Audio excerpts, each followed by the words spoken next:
Satyapal Malani, Ullasnagar. I think Dr. Zakir is playing with words. It's jugglery of words only. Islam divides peoples of the whole world in two. One is Mu'min and there is Kafir. Definitely, we don't believe and trust in many things which Islam says. So this brotherhood of universal brotherhood is not possible what Islam wants to enjoin upon us. Islam only creates divisive forces. Even we can know Shias, Sunnis, and 70 other castes in Islam itself. I'm putting the question. No problem. Universal, but Islam cannot give universal. It's only Hinduism which can give universal brotherhood. Ekam Satya Vipra Bahuda Vadanti, which you have just quoted. Islam does not recognize killing the cows, killing the kafirs, taking their property, loot, women folk. Islam tells how brotherhood can come. And you talk of brotherhood, it's a jugglery of words only. Really speaking, you are talking Hinduism in the name of Islam. The brother has made several comments. And Islam says, Inna Allaha ma sabreen. For verily, Allah is with those who are patient. For brotherhood to prevail, you should be patient. If I'm not patient, there'll be a fight between me and my brother. Islam says, in Surah Baqarah, chapter number 2, verse number 153, Inna Allaha ma sabreen. For verily, Allah is with those who are patient. And for brotherhood to prevail, you should be patient. And I respect my elderly brother out here. He may be having a good study of Hinduism, but I'm sorry that I disagree with him. His study of Islam is a bit weak, I would say. And I do agree with him that Islam, there are two types of people. One is a believer, Mu'min, and the other, he said, is a kafir according to him. In every religion, there are two types of people. Even in Hinduism, a Hindu and a non-Hindu. In Christianity, Christian and non-Christian. In Judaism, a Jew and a non-Jew. In Islam, a Muslim and non-Muslim. So where does Islam differ? And I'm not here to criticize Hinduism. I'm not here to criticize Hinduism. But since you're a learned speaker, I would like to speak on Hinduism because I am a student of comparative studies. I've read the Vedas, I've read the Upanishads. But if just for a small comment, according to the Vedas, it mentioned that the humankind has been created from 4 parts of Almighty God. From the head, it is the Brahmin. From the chest is the Kshatriyas. From the thigh is the Vaishyas, the business class. And from the feet is the Shudra, caste system. I'm not here to comment on these, brother. I wouldn't like to. I wouldn't like to hurt the feelings of my Hindu brother. Islam doesn't agree with that. I didn't comment on those things. I didn't criticize any religion.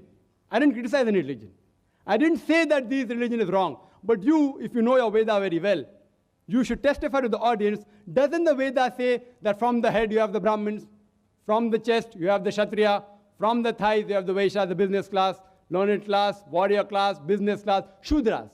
The Shudras are supposed to be downtrodden. And there are books written by Dr. Ambedkar. I don't want to go into the details, brother. Hinduism, I have learned very well. I respect many aspects of Hinduism. Certain aspects, I don't agree. I have to say because they have forced me to say.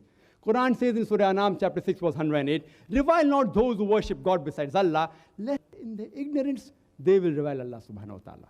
What I spoke is the positive aspect of Hinduism. That is, they believe in the concept of one God.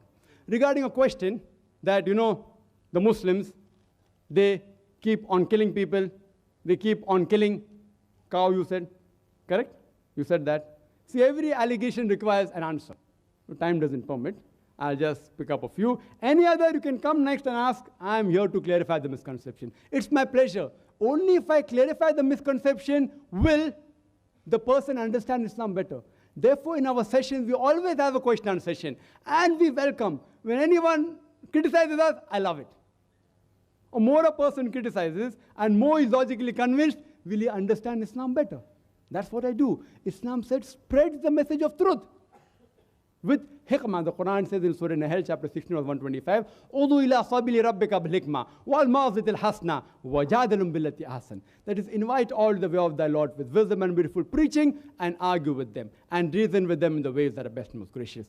Regarding the concept of can we have non-veg, talking about killing cows, etc. And there are many non-Muslims who say, you Muslims, you all are ruthless people, you all kill animals. Just for your information, brother, a Muslim can be a very good Muslim even by being a pure vegetarian. It's not compulsory that he should have non-veg to be a good Muslim. But since the Quran says in several places, you can have the cattle, why we shouldn't have?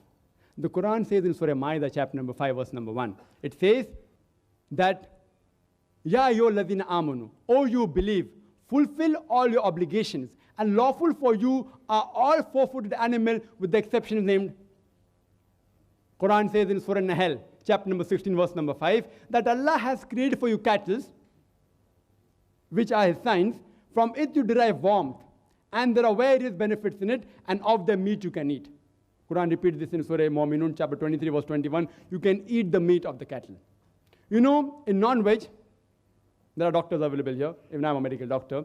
It's rich in protein. It's rich in iron. And it's very nutritious. In the other food, the level of protein which you get in non-veg, you cannot get in any other vegetarian food. Soya bean, which is supposed to be the best form of protein in vegetable, it comes nowhere close to the non-veg protein. And regarding the concept of killing of cows, if you read the Hindu scriptures, I'm not here to criticize any religion, but brother asks a question, I have to speak the truth. It permits a person to have non-veg. If you read the Hindu scriptures, the sages and sons, they had non-veg. They even had beef. It is later on, due to the influence of the other religions, like Jainism, etc., that people were being influenced in the philosophy of ahimsa, of not to kill animals, that they accepted this philosophy in their way of life. Otherwise, Islam is also for animal rights. I can give a talk only on animal rights. Islam is the religion which says that do not overburden the animals, treat them nicely, give them food. But when required, they are even created for food. If you analyze the other religions which believe in this philosophy, that you should not have non-veg, the philosophy was based on the concept that you should not kill animals because they're living creatures. Therefore, having non-veg is a sin. I do agree with them. If any human being can live in this world without killing a single living creature, I would be the first one. The universal brotherhood in Hinduism is that every living creature is your brother. Every living creature, irrespective whether it's an animal or a bird or an insect. I'm asking a simple question, that how can a person even survive for 5 minutes without killing millions of his brothers? Those who know medical science will understand what I'm saying. That whenever you breathe, there are millions of germs you're inhaling and you're killing. That means in this religion, you're killing your brothers to survive. The universal brotherhood in Islam is every human being is your brother. Brotherhood in faith is every Muslim is a brother. Every living creature is not my brother. But we have to protect the living creature, should not harm them, should not unnecessarily torture them. But when required, you can have them for food. So when the philosophy says that having non-veg is a sin because we kill living creatures, today's science tells us that even the plants have got life. Do you know that? So the logic that killing living creatures is a sin has failed. So now they change the logic and they say that, see, plants have got life, but plants can't feel pain. Therefore, killing the animals is a greater sin as compared to killing plants. Do you know, today science is advanced and we have come to know even the plants can feel pain. The plants can even cry. The plant even feel happy. So the logic that plants cannot feel pain has failed. The cry of the plant cannot be heard by the human ear because the human ear has a frequency of 20 cycles per second to 20,000 cycles per second. Anything between this, the human ear can hear. Anything below or above, the human ear can't hear. For example, if a master blows a dog whistle, you know the dog whistle, it's called a silent dog whistle. It blows the whistle, which has a frequency of above 20,000 cycles and below 40,000 cycles per second. The dog can hear up to 40,000 cycles per second. So when the master blows the whistle, the dog hears the whistle, but the human being don't hear. It's called as the silent dog whistle. Similarly, the cry giving out the plant cannot be heard by the human being, but they also cry. They also feel pain.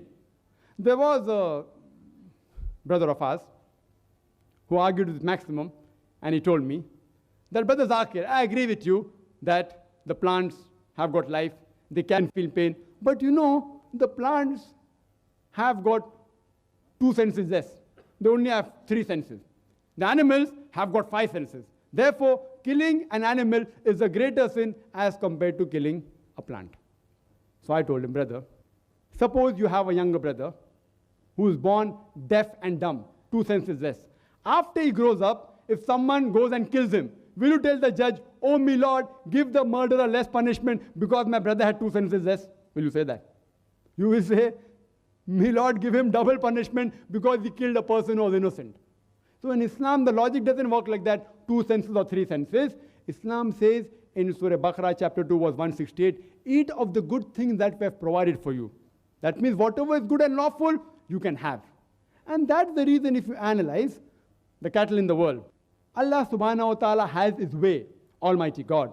The reproduction of the cattle is very fast as compared to reproduction of the other animals and the human beings. They reproduce very fast. If I agree with you that no human being should have any cattle, then we will have overpopulation of cattle in the world. And regarding killing of cows, there's a book written by Maulana Abdul Karim Parekh, Gau Hatya, cow slaughter, who is to blame? And we analyze the people that deal in leather of cows, more non-Muslim than Muslims. Leather, the gents, they deal in that. So the people who are responsible to benefit from the cow slaughter are not the Muslims, the more of them are non-Muslims. So if you know history well, and if you know logic also well, you'll understand that Allah says, eat of the good things we have provided for you. If you can have, there's no problem. And besides that, if you analyze the set of teeth of the herbivorous animal, the cow, the goat, the sheep, they only have vegetables. They have a flat set of teeth. If you analyze the set of teeth of the carnivorous animal, the lion, the tiger, the leopard, they have got sharp pointed teeth. They can only have non-veg. If you analyze the set of teeth of the human beings, if you go in the mirror and look at your teeth, we have pointed teeth as well as flat teeth. If Almighty God wanted us to have only vegetables, why did He give us this pointed teeth? For what? To have non-veg. If you analyze the digestive system of the herbivorous animal, the cow, the goat, the sheep, they have digestive system which can only digest vegetables. The digestive system of the carnivorous animal, the lion, the tiger, the leopard, they can only digest non-veg. The digestive system of the human beings can digest both non-veg and veg. If Almighty God wanted us to have only vegetables, why did He give us a digestive system that can digest both veg and non-veg? So scientifically, if you analyze, Almighty God wanted us to have both veg as well as non-veg. Hope that answers the question. If you have any queries, any other misconception, brother, it's my pleasure to reply. One misconception at a time so that I can do justice to each of the misconceptions. Thank you, brother.